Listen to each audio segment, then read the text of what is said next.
Welcome back. Iran కొత్త supreme లీడర్గా ఐతుల్లా Ali Khamenei రెండవ కుమారుడు మోజ్తబా ఖమేనీ ఎంపికయ్యారు. తన నిర్ణయం మేరకే కొత్త సుప్రీం లీడర్ ఎంపిక ఉండాలి అని చెప్పి ట్రంప్ ఇప్పటికే షరతు పెట్టిన పరిస్థితి. ఇజ్రాయెల్ కూడా ఇప్పటికే ప్రకటించింది కొత్త సుప్రీం లీడర్గా ఎవరిని ఎన్నుకున్నా కూడా చంపేస్తాము అని చెప్పి. మరోవైపు ఈ ఎంపిక పూర్తయిన తర్వాత చైనా, రష్యాలు స్పందించాయి. ఇరాన్ కొత్త సుప్రీం లీడర్కు అండగా ఉంటాము అంటూ రష్యా, చైనాలు ప్రకటించిన పరిస్థితి. సార్, ఇజ్రాయెల్, అమెరికాలు హెచ్చరిస్తోన్న ఇరాన్ తన కొత్త సుప్రీం లీడర్ని ఎందుకు ప్రకటించింది? మరి ఏం చేయమంటారు అంటే, ఇరాన్ ఒక స్వతంత్ర దేశం. ఆ దేశ నాయకుని ఆ దేశం ప్రకటించుకుని ఎందుకు ప్రకటించుకున్నట్టు అమెరికా ఎందుకు ట్రంప్ని ఎన్నుకున్నది అంటే ఆన్సర్ ఉంటుందా? సో అమెరికా ట్రంప్ని ఎందుకు ఎన్నుకున్నది? బైడెన్ ఉండగా అంటే ఎన్నికలు జరిగిన ఎన్నుకున్నది. సింపుల్ క్వశ్చన్ ఆన్సర్ కదా. అంటే ఇప్పుడు ఆ దేశం ఆ దేశం స్వతంత్ర దేశం. స్వతంత్ర దేశాల్లో ఎవరు ఏ పదవి చేయాలనేది అమెరికా ఎట్లా నిర్ణయిస్తే, ఇజ్రాయెల్ నిర్ణయిస్తే మనం ఎట్లా అడుగుతాం ఎందుకు ప్రకటించింది? ప్రకటించకుండా ఏం చేయాలి అంటే ట్రంప్ దగ్గరికి వెళ్ళి నువ్వు చెప్పు, మేము ఎవరిని పెట్టాలి అంటే వాళ్ళని పెడతాం అంటారా ఎక్కడన్నా? సో అందువల్ల ఇది ఆబ్వియస్ థింగ్ కదా. ఆ దేశ స్వతంత్ర దేశం తన నాయకుడు ఎవరు ఉండాలనేది ఆ దేశం నిర్ణయించుకుంటుంది. ఏ పద్ధతిలో ఉండాలి కూడా ఆ దేశం నిర్ణయించుకుంటుంది. అది రైటా రాంగా అనే అభిప్రాయాన్ని మనం వ్యక్తం చేయొచ్చు, తప్పేమీ లేదు. సో ఇది ఒక ప్రజాస్వామిక పద్ధతిలో జరగలేదనొచ్చు, ఈ ప్రక్రియ కరెక్ట్ కాదనొచ్చు, ఇతని వ్యక్తి సరైన వాడు కావద్దు, కానీ ఆ దేశానికి కూడా హక్కును కాదనే కదా. అది ఏ పద్ధతిలో ఎవరిని తమ నాయకుడిగా ఎన్నుకోవాలో ఆ దేశం నిర్ణయించుకుంటుంది. మనం అంగీకరించాల్సిందే. వాళ్ళు ఎవరిని ఎన్నుకుంటే వాడితో పనిచేయాల్సిందే. కానీ మేమే నిర్ణయిస్తామని ఇంకో దేశం అంటే అది ఏ రకంగా కరెక్ట్ అవుతుంది? కానీ ఇది దేన్ని తెలియజేసిందంటే, ఓపెన్గా ఇజ్రాయెల్ మేము ఎవరిని ఖమేనీ వారసుడు ఎవరినికైతే వాళ్ళను లేపేస్తాం అని ఓపెన్ థ్రెట్, సీక్రెట్ థ్రెట్ ఏం కాదు. ఈ థ్రెట్ ఏదో ఇజ్రాయెల్ చేసే థ్రెట్ ఏదో మాటల కొరకో భయపెట్టేందుకో చేయరు. ఇజ్రాయెల్ చరిత్ర అంతా తెలిస్తే వాళ్ళు ఏది చెప్తారో చేస్తారు కూడా. వాళ్ళకి ఆ చరిత్ర ఉంది.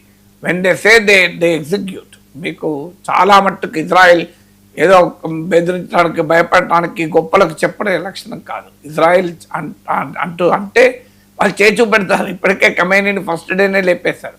చాలా కాలంగా ఖమేనీ మా టార్గెట్ అని చెప్పారు అన్నట్టే లేపేశారు. ఆ ఖమేనీనే కాదు, ఒక 40 టాప్ కమాండర్స్ని చంపేశారు. సో ఇప్పుడు ఇతన్ని కూడా వారసులు ఎవరైతే వారిని మేము లేపేస్తామని ఇజ్రాయెల్ అంటున్నా, గతంలో వారు అన్నది చేసిన చరిత్ర ఉన్నా, అమెరికా పూర్తి అండలున్నా, మా అనుమతి లేకుండా మీరు ఎవరిని ఎన్నుకోవద్దన్నా కూడా ఇరాన్ డిఫైడ్ ఎవ్రీబడి. అది గమనించాల్సిన అంశం. అంటే ఇంత యుద్ధంలో కూడా ఇరాన్ తన స్వాతంత్రాన్ని కోల్పోకుండా తన నాయకుడు ఎవరు తాను ఎంచుకున్నది. ఈ నాయకుడికి ప్రాణహాని ఉంటుందని తెలిసి కూడా ఎంచుకున్నది. అది ఇక్కడ గమనించాల్సిన విషయం. అయితే ఈ ఎన్నిక ప్రక్రియ సరైంది, ఎందుకంటే అని నేనేం అనడం లేదు. ఎందుకంటే ఇరాన్ ఇస్లామిక్ రెవల్యూషన్ మూలాలు ఎక్కడ అంటే, వారసత్వంగా నాయకుడు రావడాన్ని ఇస్లామిక్ రెవల్యూషన్ వ్యతిరేకించింది. అందువల్ల రాజు షాను ఎందుకు వ్యతిరేకించారు? ఇన్హెరిటెన్స్ కాదు అని కూడా వాళ్ళ వాదన. అలాంటిది ఇప్పుడు మళ్ళీ ఒక సుప్రీం రిలీజియస్ లీడర్ కూడా ఖమేనీకి వారసుడు, ఖమేనీ కొడుకే ఉంటే ఇక వారసత్వ రాజకీయాలే కాదు, మతరాజ్యంలో కూడా వారసత్వం అంటే ఏంటన్నట్టు. సో అందువల్ల అది కరెక్ట్ అని నేను అంటలేను. ఇతను పెద్ద గొప్పవాడు, ఇరాన్ బాగు చేస్తారని నా పాయింట్ కాదు. ఈయన పైన అనేక ఆరోపణలు కూడా ఉన్నాయి.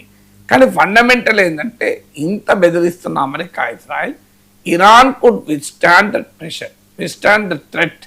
ఆ బెదిరింపులను, ఆ హెచ్చరికలను లెక్క చేయకుండా తమ నెక్స్ట్ వారసుని ఎన్నుకున్నారు. ఇది మొదటిగా మనం గమనించాలి. రెండవది ఏంటంటే, ఈ ట్రంప్ అమెరికా కానీ ఇజ్రాయెల్ కానీ అనుకున్నది, ఆశించింది, చెప్పింది ఏంటి? మేము ఇరాన్లో రెజీమ్ చేంజ్ తీసుకొస్తాం, అంటే ఇస్లామిక్ పాలనకు అంతం పలుకుతామన్నారు.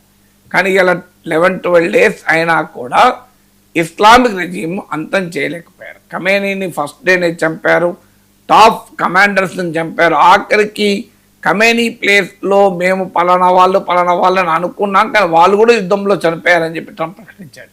అంటే తామే ఆ సీట్లో కూర్చుండబెడదాం అనుకున్న వాళ్ళని కూడా అమెరికా, ఇరాన్లు కాపాడుకోలేకపోయాయి, వాళ్ళే చంపేశారు.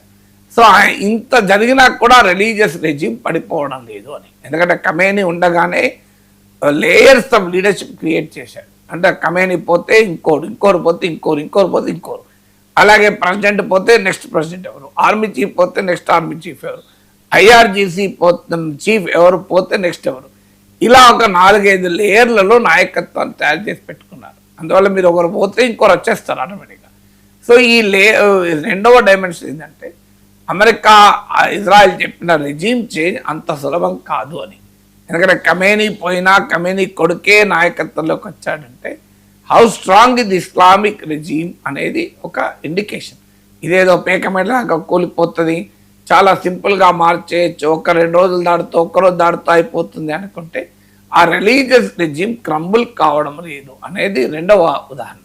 మూడవది ఏంటంటే ఇప్పుడు ఖమేనీ కొడుకే అయ్యాడు కనుక ఇరాన్ పాలసీ మారే అవకాశం ఉంది. ఏదన్నా కొత్త వాడు వస్తేనన్నా కనీసం ట్రంప్తో నెగోషియేట్ చేసుకుంటాడా, రాజీ పడతాడా అనే చర్చ.